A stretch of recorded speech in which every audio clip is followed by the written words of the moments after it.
Hey everybody, Jeremy here. We are going to do a video about our wedding expo setup. I had every intention of bringing the camera out to the expo that we did a couple weeks ago, but it ended up locked in the van down in the parking ramp. So we didn't get video. So here is our setup, kinda setup in our driveway. Alright folks, and here's our setup out in my driveway. We've got the big table, the 6-foot table that I own, as well as my request table covered up nice there. We'll show you what's on it in a minute because you can't see in the glare.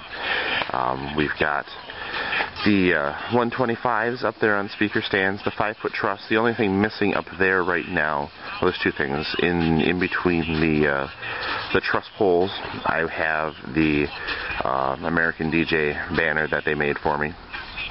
I don't have any more zip ties, so it's not up there right now. And on top of that speaker would be the neon flamingo, because he kind of looks cool. But it's a little windy outside, and I really don't want him to fall down and go kaploosh. So, I'll show you a little bit what we have. We have the laptop going, and all you can see is my reflection. There's a little bit. We've got a slideshow going of previous weddings and stuff, and setups. That kind of stuff. I don't know what that picture's of.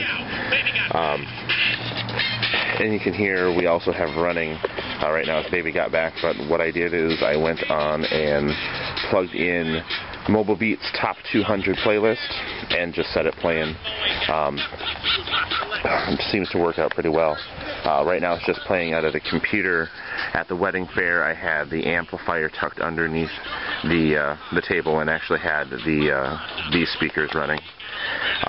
Some DJs went so far as to bring most of their system, including their subs and the whole shebang. So, I don't know, I'm considering maybe bringing our bigger speakers, the 125s, and the subwoofers, because there were a couple times during like the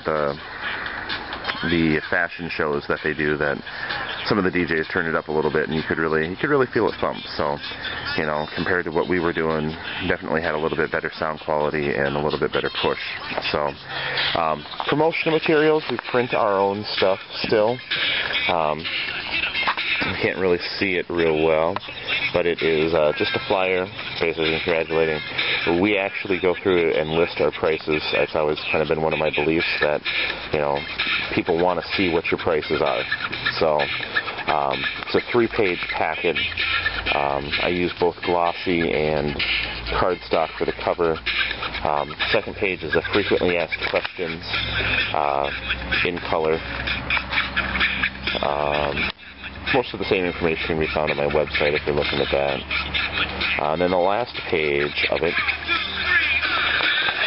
is a contact information form. It's basically a form that if they decide they want to book, if they decide they want to contact me or me to contact them, they can fill that out. It's bride and groom's name and mailing address, a phone number, email, wedding date, location, address, how much music they're looking for, which package they're interested in, how many lights they want, and a spot for us to give an estimated quote.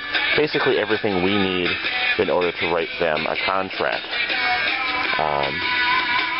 We also, that particular day, did a wedding expo special. It was good for a week, up to $100 off. Just kind of a little extra something when you go, go to fairs, you go to expos.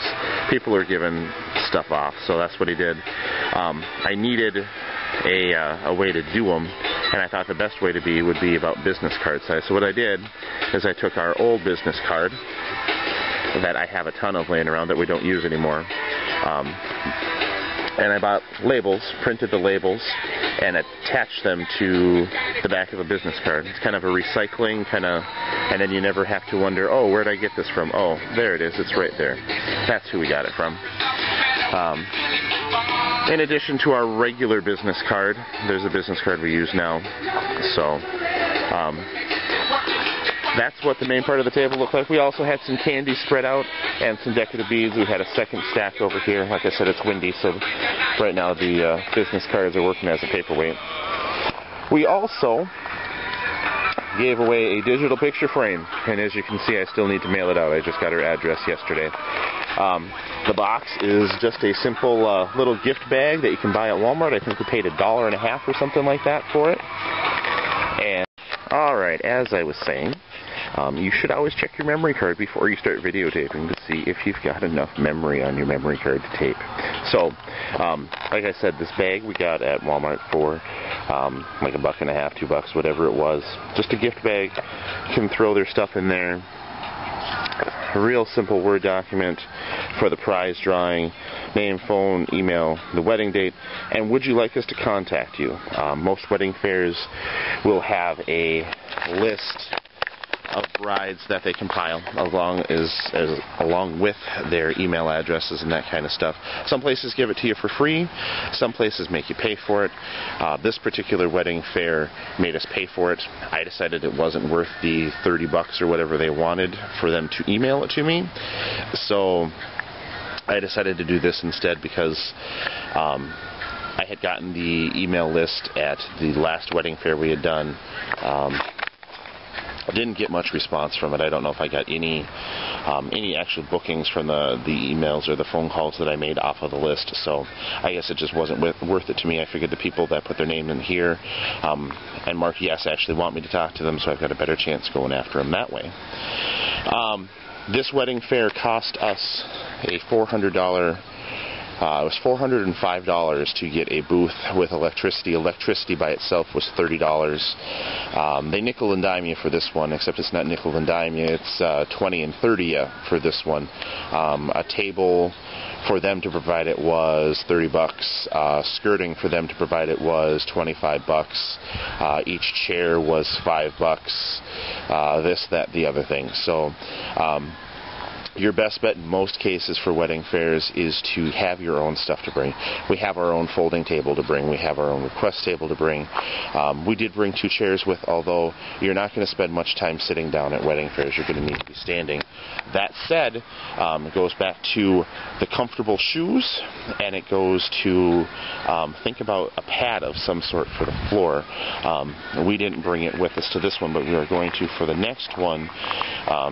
I've got a 5-year-old at home, so he's got interlocking play mats that will be the right size to be under the table, and they have a black side as well, so they'll fit right underneath the table. And it'll be a little bit soft to. The computer's being weird. But that being said, that's kind of what we did.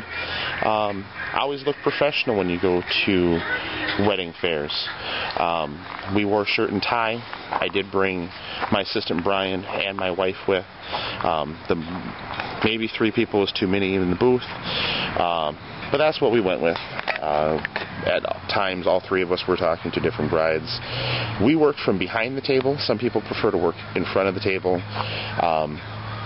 Now, it's not like we were behind the table and just kind of twiddling our thumbs. You know, you're actively trying to engage the brides walking by in conversation. You know, greet everybody that's walking by, whether they seem interested or not. Encourage them to sign up for the drawing, whether they're interested in a DJ or not. That kind of stuff. And then go around to talk to other people. We got to know the vendor on both sides pretty well. Went and handed out some business cards to some cake decorators, some florists. Went and talked to all the other DJs that were there, handed cards, traded information with them. So it's really an opportunity to network. It's an opportunity to talk to people. And I guess the way I always look at it, you know, we've got a website. You pay for a web hosting fee and this and that. How much would you pay to have 1,000 brides check out your website in the matter of 5 hours? Because that's basically what happened at this gig. You know, I think the anticipated attendance was 700 to 1,000 brides. I don't know how many actually showed up, but that's an awful lot of people at one crack to have stop by your booth, check out your information, and get a chance to talk to you. Now that I think I've said everything that I know, I've got a question for everybody out there. If you've done a wedding show or not, here's a question for you. We use the 5-foot truss.